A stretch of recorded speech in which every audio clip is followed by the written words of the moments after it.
Hello everyone, I welcome you all on the platform of Biology World. From today, I am going to start a practice series for STET PGT Biology. Question is match list 1 with the list second. आपको list दी हुई है दो, उनको match करना है, ठीक है। सबसे पहले दिया हुआ ऑप्शन ए लाइपेज। लाइपेज क्या होता है? न्यूक्लियस, प्रोटीएज, अमाइलेज क्या होते हैं ये सब? लाइपेज क्या होता है? लाइपेज एक लिपिड होता है और लिपिड के अंदर कौन सा बॉन्ड पाया जाता है? Ester bond. न्यूक्लियस क्या होता है? एक न्यूक्लिक एसिड होता है जिसके अंदर हमारे फॉस्फोडाइस्टर बॉन्ड्स प्रेजेंट होते हैं। Then protease is a protein which contains peptide bond. Amylase contains glycosidic bond because it's a carb. So your first option is correct option. Next question is the flipper of penguin and dolphin are example of.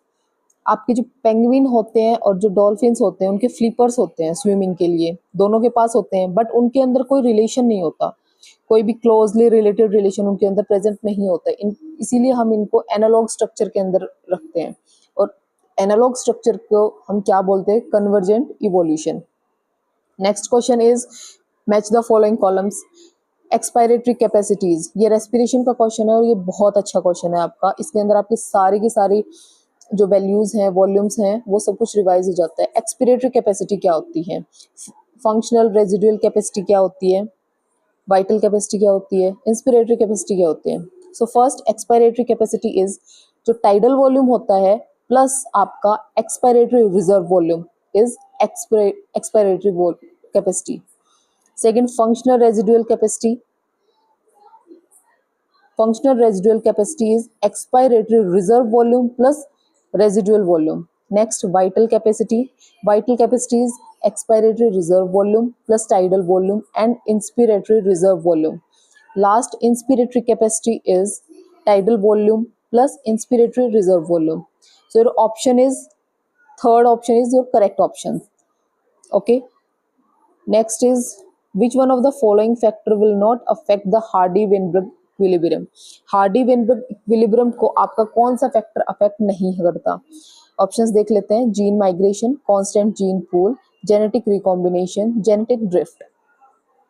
सो जो constant gene pool है वो आपका Hardy Weinberg equilibrium को affect नहीं करता है। So correct option is second. Next question is 165th question. Sorry, numbering का थोड़ा ऊपर नीचे हो गया, it's okay. We have to focus on questions. Given below are some stages of human evolution. ये आपका इवोल्यूशन की चैप्टर से क्वेश्चन है। Arrange them in correct sequence, इनको हमें करेक्ट सीक्वेंस के अंदर अरेंज करना है। So homo habilis, homo sapiens, homo नेanderthalians and homo erectus. Correct sequence में आपका सबसे पहले आएगा होमो हैबिल्स, देन आपका होमो इरेक्टस, देन आपका आएगा होमो neanderthalians एंड देन आपका होमो sapiens आएगा। So the option correct is 2। Next question is following are the stages of pathway for conduction of an action potential through hurt.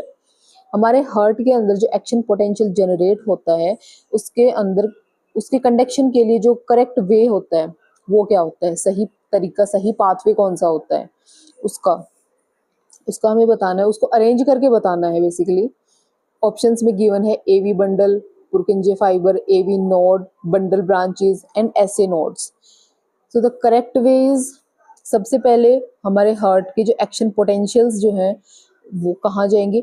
S A node, then AV node, then AV bundle of His, AV bundle के पास जाते हैं, then bundle of his बोलते हैं हम उनको, then bundle branches and then Purkinje fibres. The correct option for the question is third option is your correct option. Which of the following factor are favorable for the formation of oxyhemoglobin in alveoli? देखिए, oxy haemoglobin जो होता है उसके formation के लिए हमें कुछ कुछ कंडीशंस की रिक्वायरमेंट होती है। जैसे प्रेशर होता है कार्बन डाइऑक्साइड का, ऑक्सीजन का, कंसंट्रेशन होती है हमारे आयंस की, टेम्परेचर का हाई होगा, लो होगा। So all the conditions I will tell you. Favourable conditions कौन कौन सी होती हैं?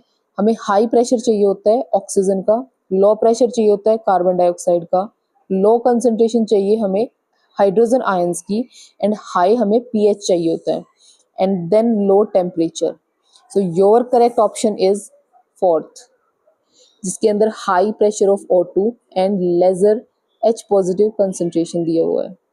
Okay, then we move to next question. Next question is your match the following list first and second. Alpha 1 antitrypsin, cry1AB, cry1AC enzyme replacement therapy, and the codes are given. तो basically हमें इनमें ये बताना है कि किस चीज़ को use किया जाता है कौन से डिजीज़ को ट्रीट करने के लिए. सो अल्फा अमाइलेज ट्रिप्सिन हम किस चीज़ के लिए यूज़ करते हैं, किस चीज़ को ट्रीट करने के लिए? Emphysema, and this is option third. Cry1AB is used to control corn-borne disease. Cry1AC is used to control cotton bollworm disease. Enzyme replacement therapy used किस लिए की जाती है? ADA deficiency के लिए. Okay. Then we will move to next question, and next is a assertion reason question. Assertion is FSH acts upon ovarian follicle in female and Leydig cells in males. Reason is growing ovarian follicles secrete estrogen in female while interstitial cells secrete androgen in male human being. So आपका assertion बिल्कुल गलत है and reason is very correct. So option number 2 is correct for your answer. Next question is the following diagram showing restriction site in E. coli cloning vector PBR322. Find the role of X and Y. So the role of X is here ampicillin resistant. The gene X responsible for controlling the copy number of linked DNA and Y is responsible for protein involved in the replication of plasmid. Y यहाँ पे किस लिए use हो रहा है? आपके plasmid में जो प्रोटीन रेप्लिकेशन के लिए जो प्रोटीन्स का जरूरत होती है उसके लिए. The correct option is fourth. Thank you. So thank you so much. I hope आप सबकी को क्लास पसंद आई होगी, and for more questions you can follow